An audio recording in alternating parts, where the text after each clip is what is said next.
Hello, everybody. This is Surayya from Purposeful Professional Media, and we are back as the podcast for the people, your career, and the culture.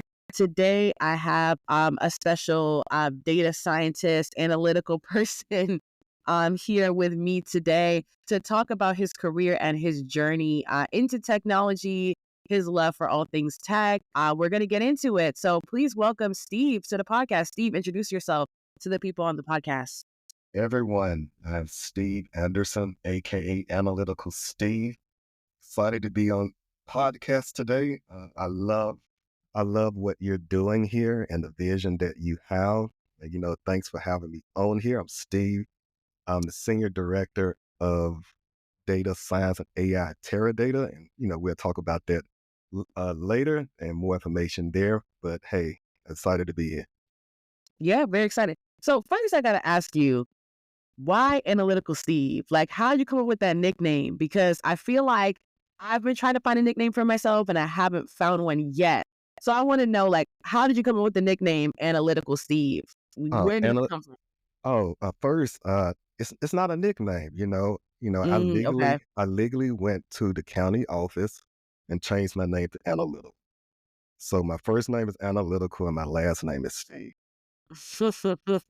That's my boring joke for the day. But yeah, I came up with it because I just love analytics. I'm an analytical thinker.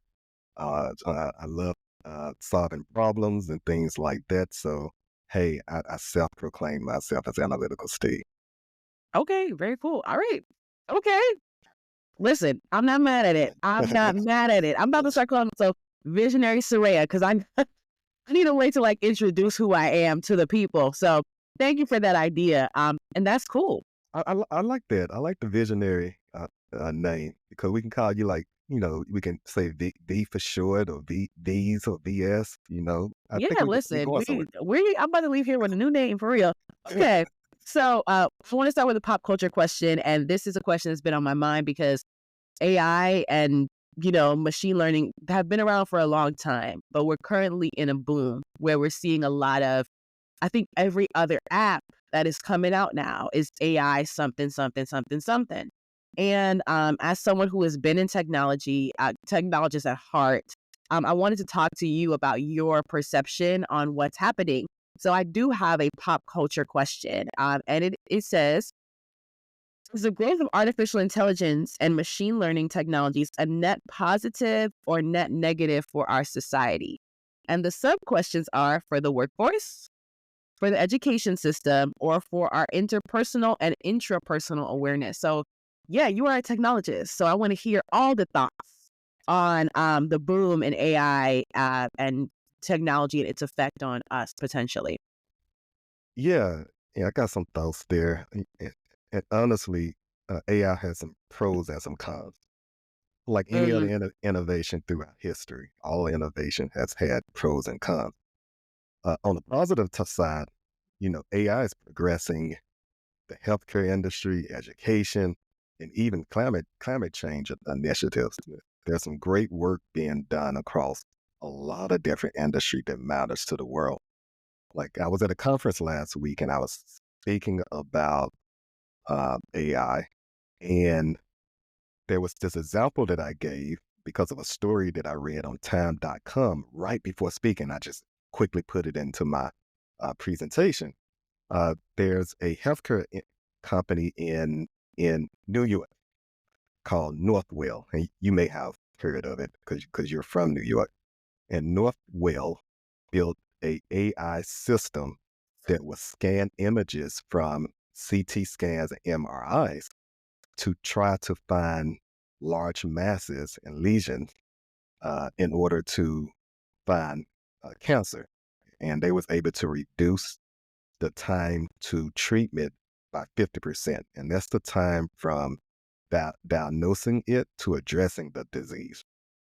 And they have made a positive impact on people's lives. And they were able to do it with AI. Conversely, there was a story last year about a retail company that had this like camera surveillance system, and the system was tagging Black people as, be followed and so forth from a deaf perspective. So that's not a good example because that was highly biased.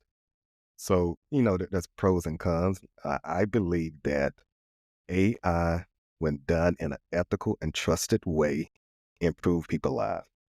AI Mm, and even the place that I work at, Teradata, we believe trusted AI is about people transparency and value creation, impacting positive impact on people's lives. So yeah, there's pros and cons, and I think done in the right way, it's gonna make a positive impact in the world. yeah. I mean, I have to agree. I have to agree with you on that. I think I like to see AI as, and I had another guest who's an innovation consultant who's in the AR VR. Um, we could say, yeah, she's in the AR VR field and she does immersive event experiences in artificial and augmented reality. Anyway, she talked about AI being like a thought partner. And I kept on thinking, like, that's what it should be. Like, it shouldn't replace human insight, but it should actually augment it and provide, we could say, solutions faster, and help us to go farther than we could go alone. So I feel like a lot of the fear around AI is like, is AI going to replace human creativity? I don't think anything can replace human creativity. And the truth is, the people who program these artificial intelligence, we could say, uh, these generative AI models or, all these models are human. The humans are programming it. So at the end of the day, like human creativity will always play a factor in this. I just see AI as a thought partner, like as somebody who, I am an entrepreneur, so I work with these tools. I see it as something that can help me go faster, but also augment my own thinking. It's kind of like, Mhm. I call it Google on steroids, Yeah. honestly, because it's like I can get a synthesis very quickly without having to necessarily do that myself. And Yeah. I still do think human, like I said, insight is needed because ChatGPT, Claude Yeah. AI, whatever, they can all give you wrong information. But I'm Yeah. also interested in what you're saying about like ethical AI and then AI augmenting, we could say, treatment centers or even, AI screening to alert doctors about, patients. I mean, AI has so many use cases that it Mhm. really is something that I agree with, if used well, can really help us in a way that we've never been helped before. Yeah. So I agree 100% what you're saying. Like, yeah, like it's not the AI itself, it's the ethical usage of it. And there are dark sides to it. If you talked about Black people's faces, Yeah. also the stereotypes, I'm sure you know that Latimer AI was built because these AIs are not built with the Black culture in mind. They're not built with an understanding of Black people, especially.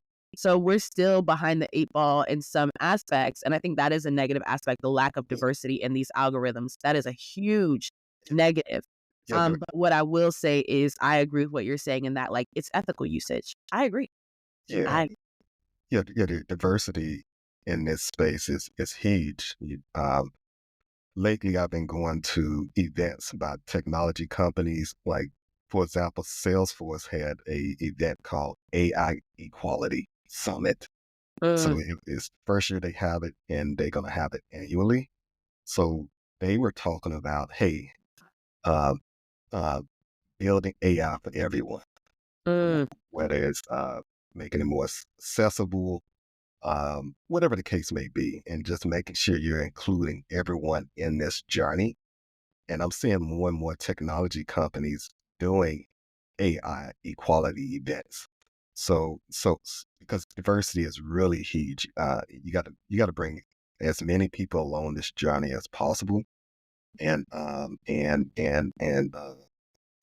so forth.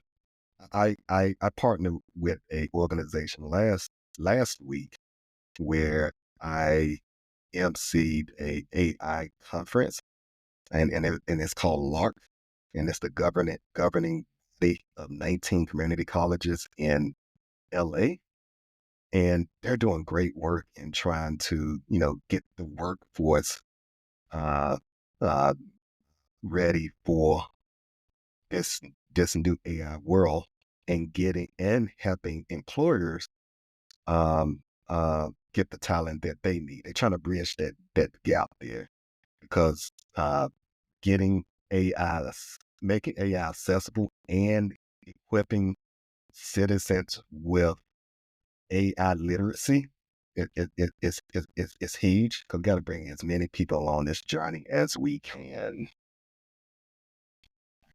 Yeah, I agree. I agree with that. Bring as many people as we can. And there's like a new there's this woman who started Chat Black GPT, and it's kind of like this Chat GPT Uh, plugin, and we're hearing all about that too. So I think that there's this push for like diversity in AI as well that I think will push it to be more, hopefully more ethical, because sometimes we see the diversity push and there's some backlash that comes from the diversity push. There's people saying, hey, we don't want this, we don't want certain people in these spaces. So hopefully the diversity push results in the necessary change and doesn't stop at tokenism or, performative efforts. I think about that too all the time. Like, is it going to be performative or is it going to be truthful, and actually genuine diversity? But anyway, we got to talk about your story. We got to talk my, about your story. my story. Yeah, Woo! no, we do, because that's what we do on this podcast. So we divide the episodes into 3 parts: people, career, culture. And I want to get into first, like, who you are as a person, your origin story, how you got to where you are, in terms of knowing that you wanted to be in tech and data science. So my first question for you is: you grew up in Memphis, Tennessee. Like, what was your favorite part of growing up in Memphis? Oh, the favorite part of growing up in Memphis. Memphis is an awesome city. Um, it's known for music. It's known for food, culture, and so forth, so forth. So it's got a growing up there was great. Uh, One thing that I enjoyed growing up there is just family. When your entire family is from Memphis, then you enjoy that itself. Because I got 12 siblings, so Oh, wow. Mm, when you have 12 siblings, you have a pretty big family. So I enjoyed that. Barbecue, the barbecue is amazing in Memphis. We barbecue everything too. Like whatever type of food it is, we'll throw it on the grill.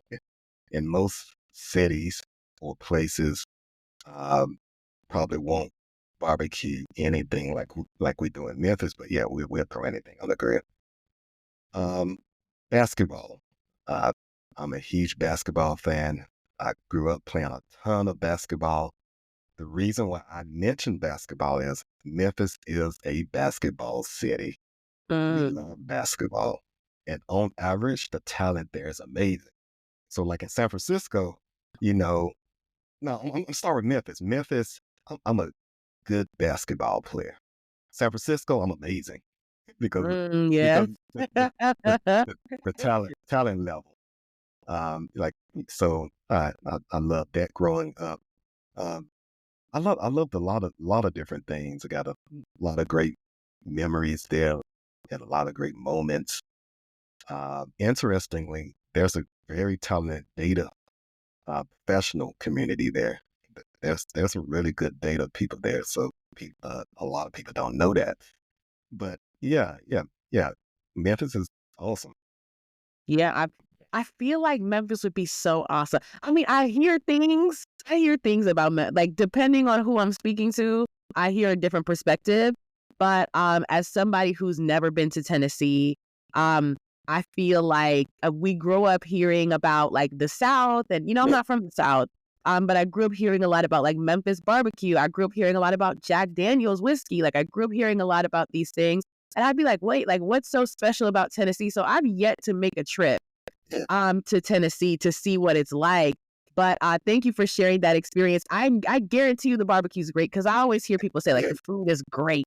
And I'm okay, I like to eat. So wherever the food is great, like, I want to go. I want to experience it, because man, the way that I'm greedy, yikes. Like, I really definitely want to experience it. But I would love to hear from you. Like, do you have a specific memory from your childhood that you believe like shaped you into who you are today, whether Memphis specific or not? Like, is there a specific memory where you're like, yeah, this is me showing who I was at a young age? Okay. Yeah, there's a lot of different things that shaped me or moments. Um, my dad bought me a motorbike uh, that was street legal, and I think I was in elementary school. So I was able to like be very independent. I can get on my scooter and go wherever I wanted to go, and the independence kind of teaches you some valuable things. Second, um, he used to make me work a lot. So I used to make money as a really young kid. So I always had a couple of dollars on me, and that just give you good work ethic. Um, yeah, there are a lot of moments. My mom, very young age, bought me a computer, and that sparked a lot of stuff. That computer that she bought. So had a lot of great moments. A lot of great moments. Yeah, that sounds great. I thought you were gonna say basketball. Like I was on the basketball court because you told me Memphis is a city of basketball. But it does sound like you were able to be like I guess we could say well rounded because like not only did you have that like Eh, basketball like sports side, but you had a bike. You did things. You went outside. I feel like I missed that part of childhood where there were so many activities before we became so into computers. I feel eh, like I missed those stories and that time of like, having to go outside or having to play puzzles or even having to play board games, eh, cards, dominoes. Like I feel like people don't do that anymore. And I'm a child of the millennium. So I, grew up seeing the computer age and then also seeing like when we used to play like outside. And I'm like, man, I think we've lost a lot of that. Like we've eh, lost a lot Yes, of, yeah, yeah, that. yeah. In certain generation, they can't play spade with me because I get serious at spade. If you're not good at it, then hey, you can't be on my team. So DS, your new nickname. You got to get your spade game up. No, just kidding. Yeah, no, for me, because I was about to say that too. Like, I've never played spades ever in my life.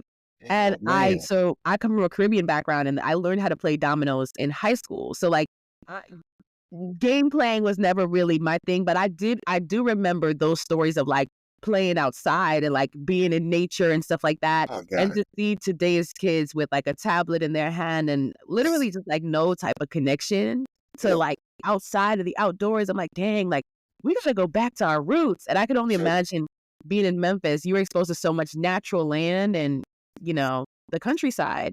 Yeah. Yeah. Yeah. So Memphis is a fairly large city. I say the metropolitan area is about 1 million people, and I stayed on the north side, North Memphis, and it's near downtown. It's all directly in the city. Okay. So yeah, yeah. So it was a city environment. Okay. Okay. Thank you for clarifying that. So I want to talk a little bit about my next question asks you about your upbringing and like when your parents discovered you were good with technology. So in the pre-call you did tell me you were raised low income, but your parents still seem to have an like intuitive hunch of your gifting with technology and data essentially. My first question for you in this section is like, what drove your parents to further develop this strength that you possess? Like, what drove them to say, okay, I'm going to invest in my child because I see he has this talent for technology and numbers and those sort of things? Yeah. My parents are always supportive. Uh, um, and just one day with the computer, my mom just woke me up and said, "Hey, something told me to go buy you a computer." Mm. So we went to either Sears or Circuit City.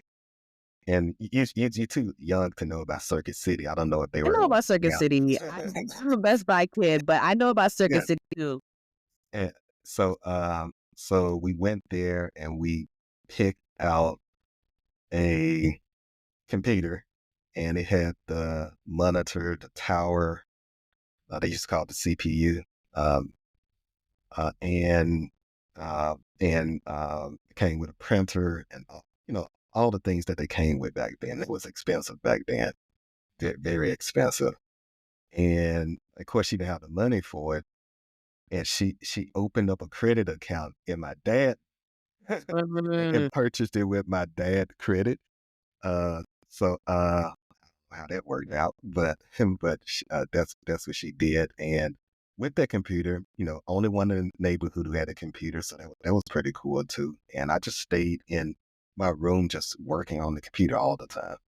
And I wasn't fascinated by the computer itself. I was fascinated about what you could do with it, what you can produce with it. So I used to do all type of things with that computer, and so when I was a very young kid, like I don't know if it was like equivalent of elementary or middle school, I knew exactly what I was going to go into. I knew I was going to go to the University of Memphis, get a computer engineering degree. I knew I was going to I knew the exact master degree that I was going to get, and everything. So I knew exactly my path that I was going to take very early in life, Mm. due to that little spark that my parents gave me. Yeah. I feel like there are so many stories that I hear where someone said, my intuition told me, or if you grew up in the faith-based circles, oh, my spirit told me, just do this. And it's funny how like our parents sometimes just have that intuition to understand. I guess we can say a lot about us before we even see it in ourselves, because that's what it sounds like. Like your mother just kind of understood, who you were before you even really knew who you were. And I guess she just got that nudge to like, okay, go and move. And you said you were the only one with the computer in the city. Or in your like town. What was that like? Like to be the only person who had a computer on your block or in your town? Yeah. So now I lived on a dead end street in the north part of Memphis, and yeah, as far as I know, on that street I was the only one with a computer, so that was pretty cool. So I'm trying to remember what year it was. It probably was in the 80s. Uh, but yeah, that was a really unique experience. I remember I used to get those AOL CDs to access the internet. You're probably too young for that too. No, I listen. I might be a little too young for that one, but I still do remember AOL. And my dad growing up had an AOL email, so Yeah, that's the yeah, only yeah, way we could access email growing up. So I still do remember AOL. Yes, I do. yeah. So I used to get those CDs, and when they used to connect, they used to make that little noise. Mm. So I used to do that, but the things that I created with that was pretty cool. Like one time I created a little online store with HTML, and I put gift baskets on it for sale. Mm. So the little things that it enabled, like many years ago, was pretty cool. But that was before a lot of people had um, access to internet. So even if you did like an e-commerce thing, it didn't take off because not everyone had access to it. Mm. So I did a lot of little fun things when I was a kid.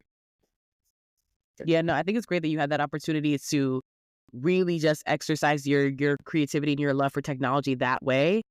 Because like you said, a lot of people didn't have internet, a lot of people didn't have computers. So it just shows you how lucky you are essentially to get that exposure so early, and then it like just hits you like, okay, this is what I'm supposed to do. I hear so many stories of people figuring out like what they're supposed to do so young. And I think that that is such a blessing, because I would say many people spend their lives trying to discover what they should do. But it's like, man, you look back on your childhood and it's like, what were you naturally into? Like, what do you naturally gravitate towards? That has a lot to do with who you are as a person, Yeah, um, at your core. And I think as we grow older, we lose parts of that because, you got to make this money, you got to be the CEO, or you got to, we feel like we have to be society's definition of success versus our own. So I think it's wonderful that you had that early experience. yeah, Um, and it all fell into place. Like in high school, you know, most people go down a university path where they take, of course, English and algebra and social studies and everything that you mhm. need to take. But I did a split path. I did a university slash technical path. So half of school day, I took English, social studies, math, blah, blah, blah, blah. And then the other half of the day, I took like technology courses like Mm, electrical theory. I took computer repair. I took a business class and things like that, so that I can choose which path I want to go on after I finish high school. yeah. No, that makes a lot of sense. That makes a lot. And I feel like there's always these things that, shape us growing up, like what we're exposed to, the opportunities that we get definitely shape us. I want to talk though about like being a young Black man in that context, being a young Black man in Memphis and like having these sort of talents and these sort of giftings. You talk about a lot of the things you did, from riding on the bike to, basketball, but also now like the computer science, the more, I guess we could say, I hate this word, but we could say like nerdy stuff. I hate this word, but I'm sure you're familiar with like Steve Urkel, Family Matters, and some of the perceptions around being into tech, especially in those days. So my question for you is like being a young Black man in that context, did you ever think it wasn't cool or expected to be into computers? Like if so, like how did you reconcile that and deal with that? Yeah, yeah. I was always like good at things like math, which most people may not be good at math. Of course, I told you I had a computer, blah blah blah blah.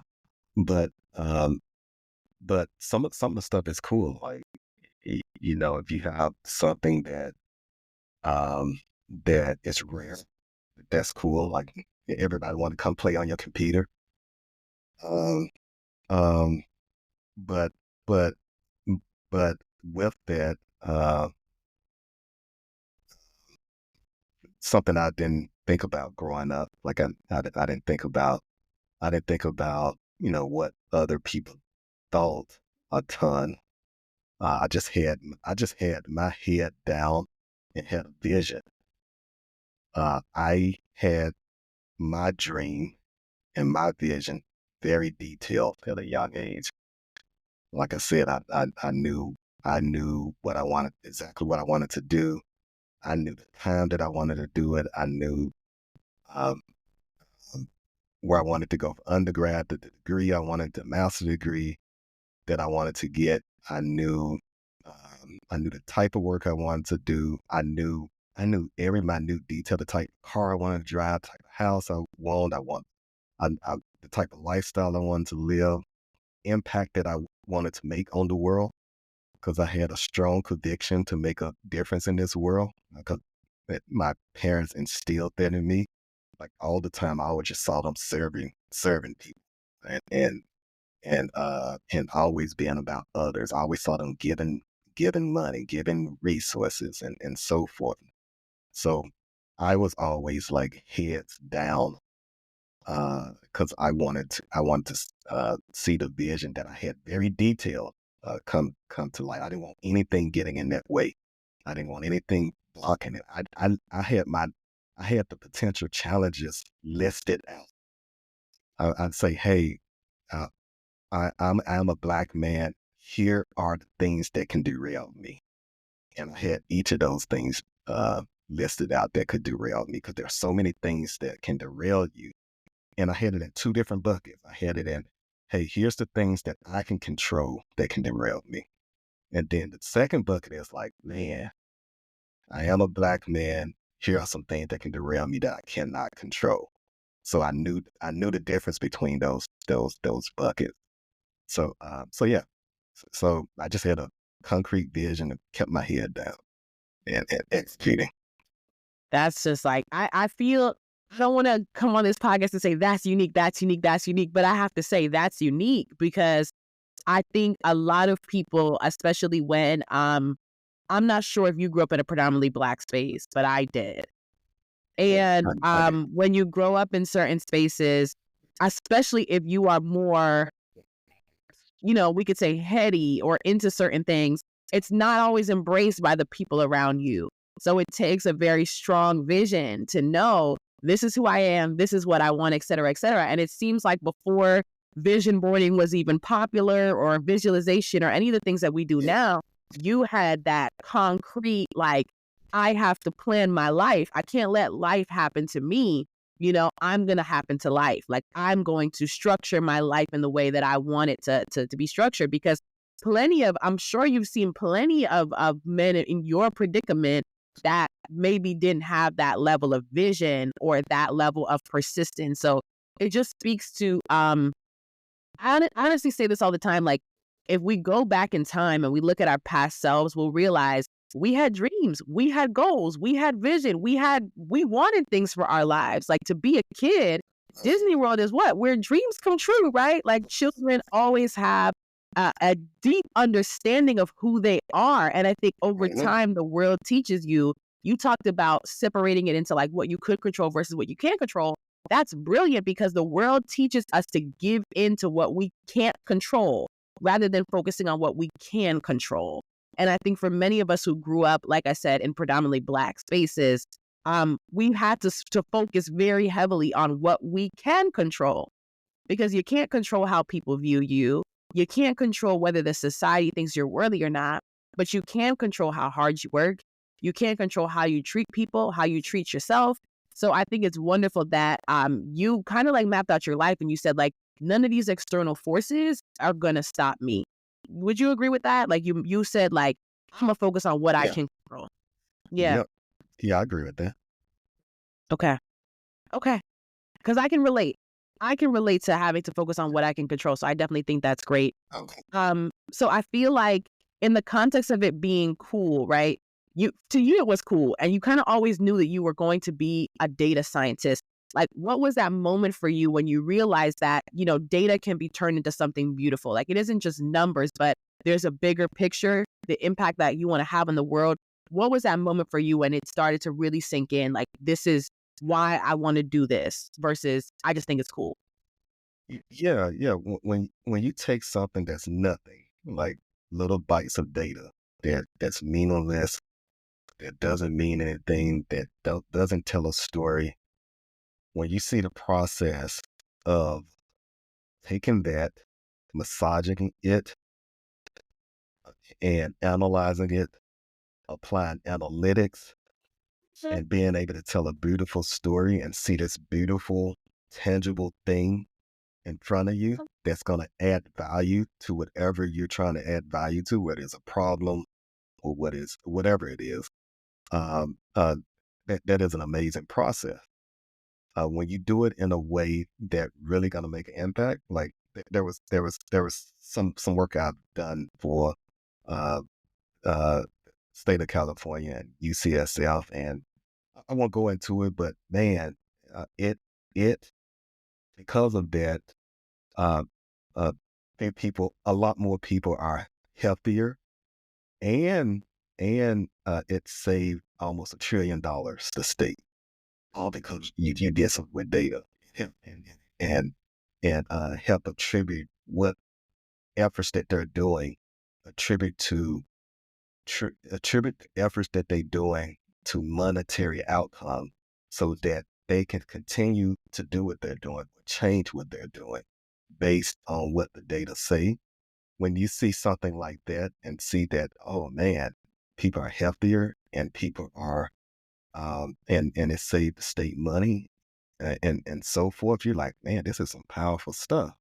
And what is attractive about it is the scale.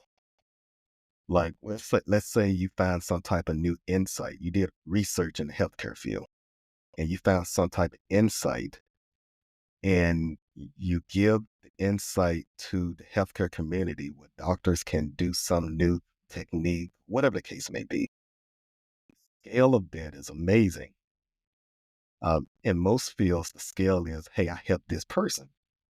But in this field is, hey, I helped this industry, or I helped this cause, or I helped this company make more revenue and it hired 1,000 more people, whatever the case may be. The scale is amazing. So and it's beautiful. Yeah, I think that's wonderful that you understand. You talk about scale a lot. Like, data is, I think a lot of us, especially certain leaders, and we're gonna talk about this as we push forward in this interview. are afraid of data because sometimes we think the data is to contradict what I think is right. So I'm going to ignore the data. But in reality, you're saying like data it helps you to process. It's giving you more information to make that decision. And I think it just speaks to the power of being data driven in our approach. Cause I just feel like a lot of leaders, and you probably experience this in your job, like there's this fear of data because it's like, okay, I'm intuition, vision based, etc. I'm gonna look at the data, but I'm gonna disregard it. But like you said, the data is you're just taking things that are happening. You're taking occurrences and you're making sense of them. You're producing a story out of them that can be used to further develop whatever you're developing. So I think it's wonderful that you not only understood like the power of the numbers, but the power of the story and the narrative within the data. Because I think a lot of data scientists, that might be their part of where it's like, nah, I just want to run the numbers. I want to run the regression. I want to figure out this or this or that. But you really understand like, hey, like I'm actually creating a story. I'm painting a narrative. I'm producing something that can lead to insights that can help people to change their decision making and potentially also change, the market, the industry, the company, the customers' lives. Like I Yeah, think you see that bigger picture, and I feel like a lot of data scientist professionals don't. So it's wonderful that you got that very, very early. That you got that you got that understanding very early that like, okay, it's more than the numbers. That data can be something beautiful. Mhm. definitely. Definitely. So we're going to skip, thank you for this people section, and we're going to go into your career, right? So let's talk a little bit about your career. In the pre-call, you talked about like after college, you set out to navigate your career as a Black man in the data analytics space and in corporate America. That couldn't have been easy. That couldn't have been easy, especially, I'm not sure when your first corporate role was, but corporate is just starting to talk about diversity, maybe in the last, like we could say 4 years. So that conversation didn't reach corporate America, I guarantee, when you started. So my first question for you on that is like, what were some struggles that you experienced in these spaces due to being one of few or even one of the only? I guess the way that I would answer that question, the most apparent thing is that the most apparent thing you see in the corporate world is, you're not surrounded by a lot of people who look like you. Mm, And that's the most apparent thing. And people who have had similar experiences as you. Uh, in technology roles, uh, that's even more apparent. Um, so I guess with that, um, you just gotta navigate your way through and find your uh find communities within the corporate world that can help you. Like companies have something called ERG groups, employee resource groups. Some companies call it inclusive communities. Every company call it different, and they have it across a lot of different groups. They have like uh, women group, Black group, uh, and any type of uh, underrepresented group, or and so forth.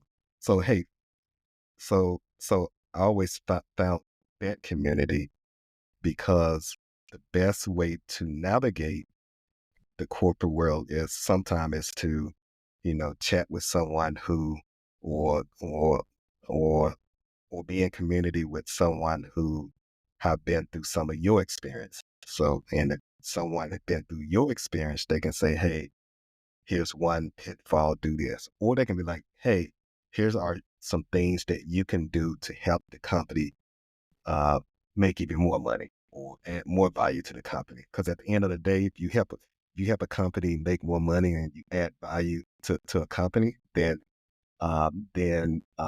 always going to speak. That's always going to speak. So uh, that's been my biggest thing. Just hey, going into a corporation and just trying to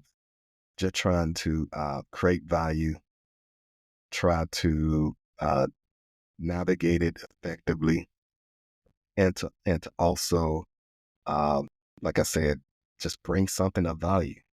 And that can be the equalizer. Yeah, I think thank you for sharing your experiences and also the fact that like, yeah, there are groups, there are resources that you can use to get by. Well, not even get by, because I hate this thing of getting by. I feel like I hate this thing of surviving corporate America. I really think people of color, specifically Black people, should thrive in corporate America. And that's ideally what, you know, you want. What you want it for your organization, where people of all races can thrive. So I'm just sick and tired of like Black survival, like Black thriving in corporate America. But thank you for sharing about ERGs and inclusive communities and the importance of like finding people similar to you that can speak into your experience. Because like you're saying, like you are one of the only. When you are in some spaces, you are one of the only, and that's something that can really affect how you see yourself. It can also make you feel unworthy, especially when it comes to, I'm sure you're sure with the tech companies, most of the technical people, if we think of data science, engineering, are not the people of color. Most of the people of color are in marketing. They're in, they're in the, we could say the not as rigorous, quote unquote, fields. So it definitely takes a lot to be in these organizations and in these spaces and stand in your presence as, a data scientist, as an engineer, et cetera, given the stereotypes that are against certain groups as being less capable. I'm in the diversity space, so I handle this sort of work all the time, and I think about these things all the time. So I want to ask you, like, what motivates you to keep going with a corporate path, and like, what change do you hope to make for those coming behind you? Because I'm sure people would say to you, like, you've been corporate for a while. Like, what's keeping you there? What's keeping you on this path? And what sort of changes do you want to see for those coming behind you?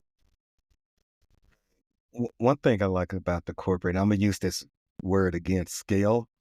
Okay. Yeah. Uh, you know, let the scale. Let's say if you working for a large corporation that has 100,000 employees, um, meaning that the work that they do probably impact the entire world. And if you can move the needle by 0.03%, like moving the needle by hair, that is tremendous impact when you're talking about the scale of a very large company, corporation. So that's one aspect that I like. So for example, when I worked in financial services and did very innovative things that brought more customers, or expanded relationships and things like that. You look at a report, and it's like, oh, we had a lift in mortgages. Like, oh man, we help people buy homes.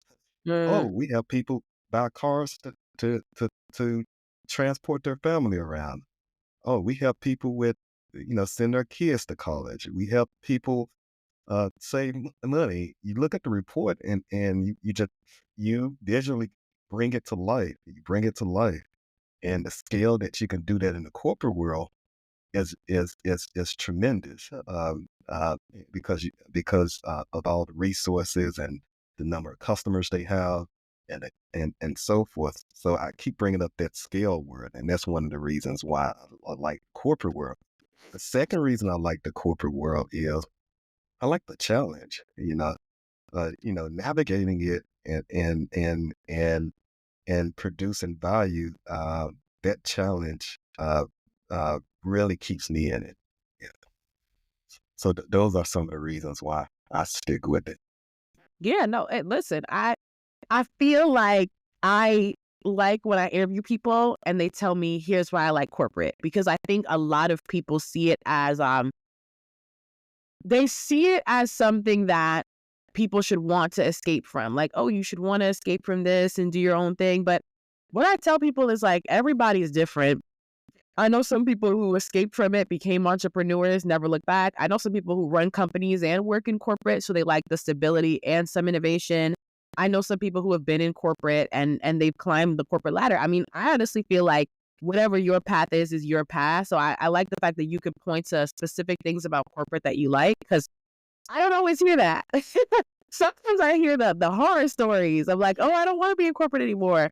So I'm Yeah. grateful that you could point to things that you actually like and value about corporate, because I rarely ever hear that. So speaking of corporate, right, you talked to me about like having mentors who have hired you across organizations such as like the Memphis Grizzlies and even Charles Schwab. Given these experiences in these corporations, like what do you think makes someone a good manager? Because I think in corporate, you talked about scale, you talked about the benefits of being there, and navigating the environment, which takes a lot of political savvy. It takes a lot of social savvy to succeed in corporate America. Um, what do you think makes someone a good manager? Because I think having the right manager can make or break you. So I'd love to hear from your experiences, like having these mentors. What do you think makes someone a good manager or a good mentor in that sort of environment? What makes a person a good manager? Yeah, I have led multiple teams in my career. And of course, I've had a lot of leaders in my career, had mentors and so forth. So collectively with all that experience, um, I'm, I'm going to try to think through what makes a good manager. Um, I think that a good manager, of course, is inspiring. You want people to be inspired to do the work that needs to be done, and that starts with like having a clear vision and having buy-in on that vision as a leader. Um, think that supporting the team, those those mentors that I've had that has been my manager and me being a manager, I think supporting the team is huge. I do like situational leadership, that little, I guess, framework, because you treat the person where they're at. Like they're expert at something, you don't lean in as much. They are, they not, you lean in more, blah, blah, blah. Uh, Leaders who delegate, delegation is huge, because there's some valuable work that the team could be doing that you're not giving them the opportunity to do. Mm, Um, yes, Empathy, that's a huge one. Development, uh, being able to be a partner with the person in their development. And from time A to time B, they've grown as a professional. I think that is huge. I always bring up conflict resolution, because I think a leader at some point, conflict just going to happen, and just having the resolution skills there and embracing the conflict. Because like I always say, there's something beautiful on this other side of conflict, whether it's like a better product or a better relationship or whatever it is. There's always something beautiful on the other side of conflict if you got conflict resolution skills. mm, What's the other thing? I said development, always having the team back, giving feedback, and not being afraid of giving feedback. mm. And of course, res- and then the leader getting feedback, and the team getting feedback as well. There's always something someone can do better. So I think those are some of the things that make a good leader. Having a vision, helping the team contribute to create value, to go towards that vision. I think those are is. Yeah. Oh my God. You're saying a lot of things that make a lot of sense. But I also think that things that honestly, like when I did my internships in corporate America, things that sound easy, like in theory, but in reality are really, really hard. So you talked about like delegation, conflict resolution, being an inspiration. I wish I could say managers hit all cylinders, but man, it's rare for a manager You to hit know, I cylinders. I thought managers hit all of those. I thought they like check, check, check, check. Yeah, no, no. Oh, These managers be terrible. I know that you know that. First of all, many of them can't inspire for jack. Meetings are boring. You're running out of the meeting. You can't wait to be out of the meeting. And then when it comes to delegation, either they over delegate, so there's like, dang, do you do anything? Or does everybody else do your work? Is there a de facto manager? Or where they under delegate and that, they take on all the stress and then they yell at everybody else for not doing anything. Well, you don't tell anybody what to do. You don't tell anybody how to help. So I do see that a lot.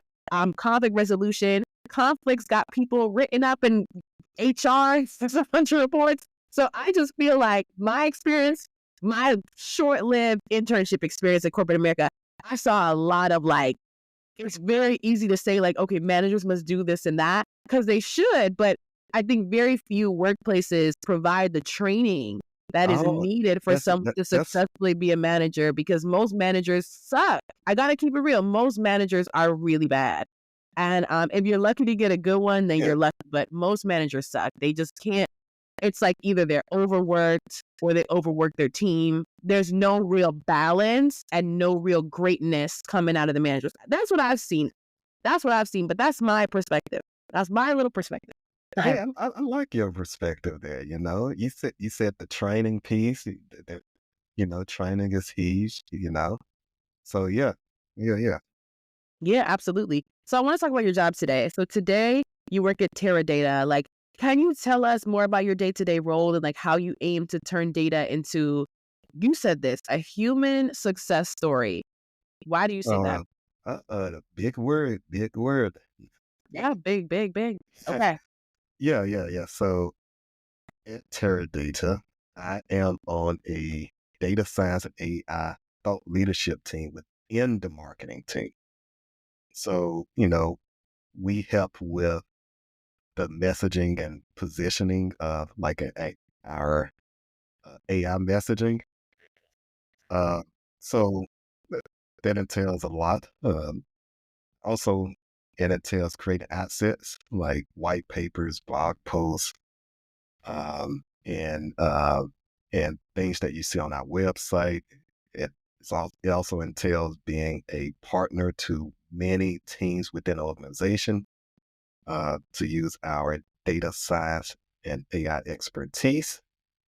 That so that's pretty much what I do at Teradata. And Teradata has a hybrid data platform Mm-hmm. where companies can build their data and AI solutions on. It's a highly scalable system that that's used by many Fortune 1000 companies. So the biggest thing with us is our scale that the platform can enable, as well as being able to take mission critical workloads. So yeah, that's pretty much what I do at Teradata.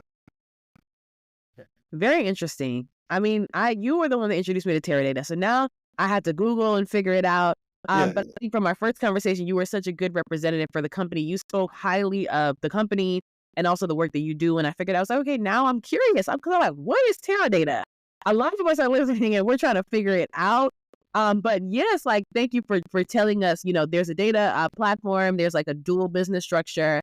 So it does sound very, very interesting. And you get to, most importantly, like you said throughout this whole conversation, work on things that have the potential to produce scalable ideas and insights.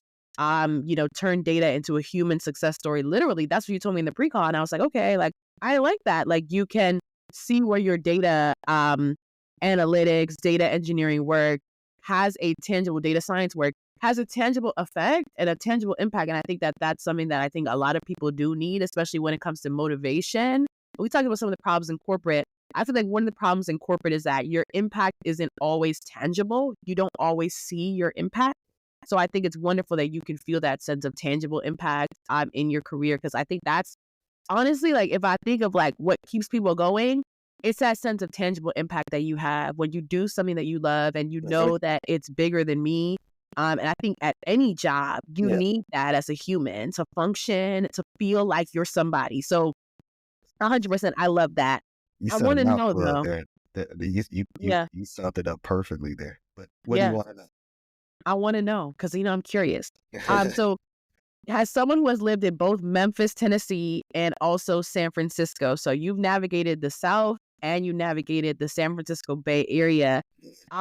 How are both cities different, and how did you learn to adjust to the San Francisco West Coast working culture?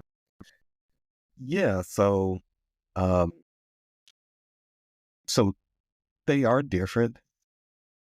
Um, I would say that start with in Memphis, uh, Mm, people recognize each other' presence. If you're in someone's presence, you're gonna look at them, look them in the eye, you're gonna say hello. Okay. So that's a difference. Everyone in other parts of the world, uh, other parts of the U.S. just don't do it. Don't recognize each other's presence like that. Um, in San Francisco, if you meet someone, they quickly gonna ask, what do you do for work? Because a lot of people are just working technology and some doing some really really cool work, and they really people here really hyper on that. Um, in Memphis, people gonna ask you how you doing. Yes. mm, What else? 60 to 70% of Memphis is African American. As for San Francisco, the percentage is extremely low. So that's a difference there. Great music in Memphis. Like you can go to a bar and they will have live music playing, especially on Beale Street. mm. Uh, I don't hear as much live music in San Francisco as in Memphis. San Francisco, beautiful.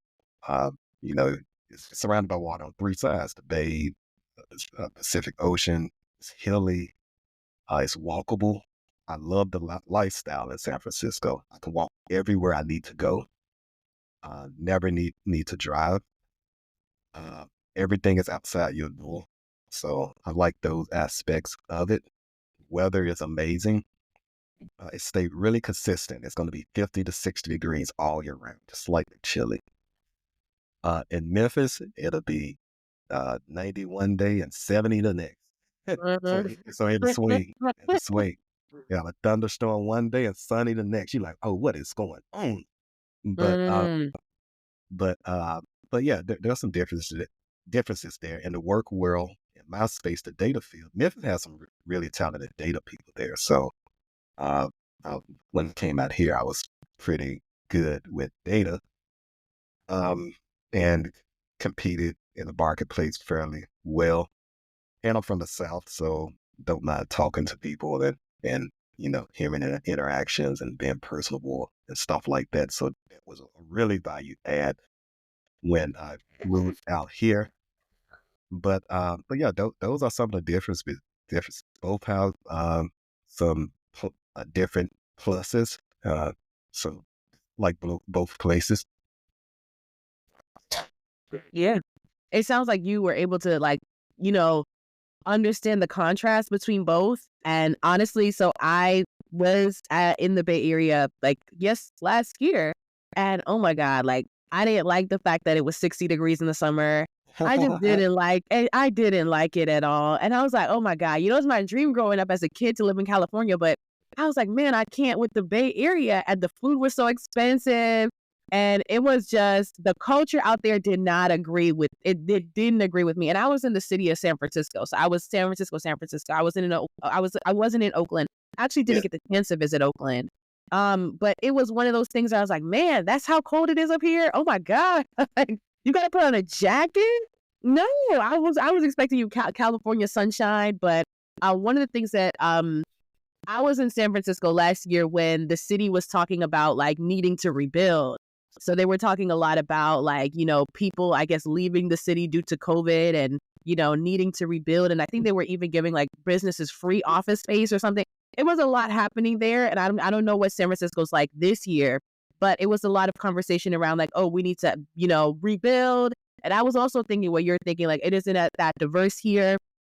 That was my first time in California, and I expected California people to be super laid back and friendly, but I was like, nah, that's not California. That's the South. That's the South, where people are very friendly. I'm from New York, so whenever I meet somebody from the South that is very friendly, it's something about that that feels just so nice, because when you grow up in environments where people rarely speak to people, it's like, it just feels so nice. It feels like different. So I was like, nah, that's the South. But it seems like you were able to get like essentially like the best of both worlds. And like you said, bring some of that hospitality to San Francisco, where when I was out there, a lot of people were kind of cold. Like they were kind of work focused. It was kind of like, I'm not really going to chat you up. And I also lived in Philadelphia too. Philly is a very friendly city. People are very friendly there. The black people are very friendly to other black people. So it was always like, good morning, sister. How are you? Like, Good morning, sister. every time I stepped out, good morning, queen. How are, like, it was like, I would never not be called sister, queen, or something, because I got that love out there. So I was used to like, I love a city that, it's a city of brotherly love. I love a loving city. I love like a loving city where the people are friendly and nice. I just didn't get that when I was out there. It just was like, it And wasn't funny. California, since it's such a big state, all parts of California is different. So if you go down to Yeah. Los Angeles, you're gonna be like, oh, this is a whole different vibe.